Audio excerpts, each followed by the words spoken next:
खबर नई दिल्ली से। उड़ीसा में हुए भीषण रेल हादसे की प्रारंभिक जांच में ये पता चला कि दुर्घटनाग्रस्त हुई कोरोमंडल एक्सप्रेस ट्रेन बानानगर बाजार स्टेशन से ठीक पहले मुख्य मार्ग के बाजार लूप लाइन पर चली गई और वहां खड़ी हुई एक मालगाड़ी से टकरा गई। समझा जाता है कि बगल की पटरी पर क्षतिग्रस्त हालत में मौजूद कोरोमंडल एक्सप्रेस के डिब्बों से टकराने के बाद बेंगलुरु हावड़ा सुपरफास्ट एक्सप्रेस के डिब्बे भी पलट गए। सूत्रों ने बताया कि कोरोमंडल एक्सप्रेस की रफ्तार 128 किलोमीटर प्रति घंटा जबकि बेंगलुरु हावड़ा सुपरफास्ट एक्सप्रेस की गति 116 किलोमीटर प्रति घंटा थी। रिपोर्ट रेलवे बोर्ड को सौंपी गई है। उल्लेख है कि भारतीय रेल की लूप लाइन एक स्टेशन क्षेत्र में निर्मित की जाती है और इस मामले में ये बानानगर बाजार स्टेशन है। इसका लूप लाइन का उद्देश्य परिचालक को सुगम करने के लिए अधिक ट्रेनों को समायोजित करना होता है। लूप लाइन आमतौर पर 750 मीटर लंबी होती है जबकि कई इंजन वाली लंबी मालगाड़ी का पूरा हिस्सा उस पर आ जाए। दोनों ट्रेनों में करीब 2000 यात्री सवार थे। हादसे में कम से कम 288 लोगों की मौत हो गई जबकि करीब 1000 यात्री घायल हुए हैं। वहीं उड़ीसा के बालासोर जिले में हुए भीषण ट्रेन हादसे की जांच रेलवे बोर्ड की अनुशंसा पर केंद्र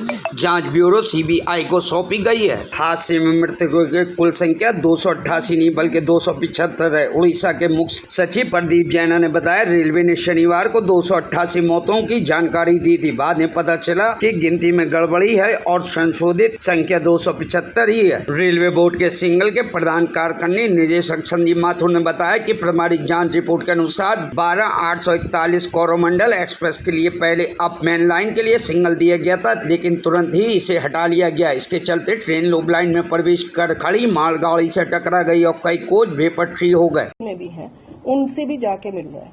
तो he is doing everything from there and he is leading from the front. So उन्होंने अभी जानकारी दी है कि प्रिलिमिनरी फाइंडिंग से ऐसा लगता है कि सिग्नलिंग में कोई परेशानी पाई गई, लेकिन वो भी प्रिलिमिनरी जानकारी है। हमारे जो कमिश्नर ऑफ रेलवे सेफ्टी हैं उनकी जांच चल रही है, इसलिए उनकी जांच कंप्लीट हुए बिना हम लोग कुछ भी नहीं शेयर कर सकते हैं अभी डिटेल में, क्योंकि जो भी हम कहेंगे अगर वो गलत हो गया तो फिर वो ठीक नहीं होगा।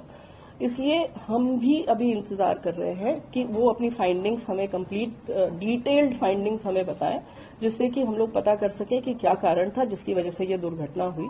दुर्घटना सिर्फ कोरोमंडल एक्सप्रेस की हुई है। ये भी एक चीज है जो कि सबको समझने की आवश्यकता है कि यहाँ पे 3 इंजन भिड़ गए और बहुत सी मल्टीपल ट्रेन जो है वो आपस में टकरा गई, कैसे सब एक ही रास्ते में थी। ये इस तरह की गलत इन्फॉर्मेशन या गलत समझ फ्लोट अराउंड कर रही है।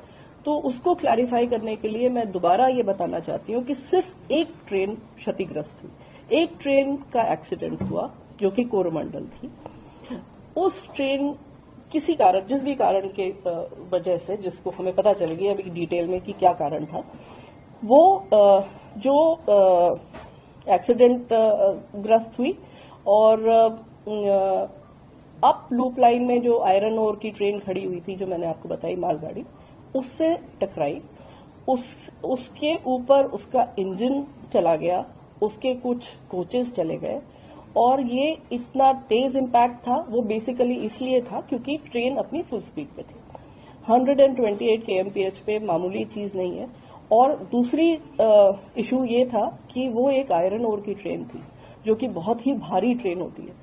तो वो सारा इम्पैक्ट जो है, कोलिजन का इम्पैक्ट, अगर आप लोग किसी भी टेक्निकल कोलिजन एक्सपर्ट से भी पूछेंगे, कोलिजन का इम्पैक्ट उसने कंप्लीटली रिजेक्ट कर दिया क्योंकि वो आयरन ओर भरी हुई ट्रेन थी। एंड द एंटायर पूरा का पूरा इम्पैक्ट जो है वो सारा का सारा ट्रेन के ऊपर आ गया। कोचिंग ट्रेन थी ये।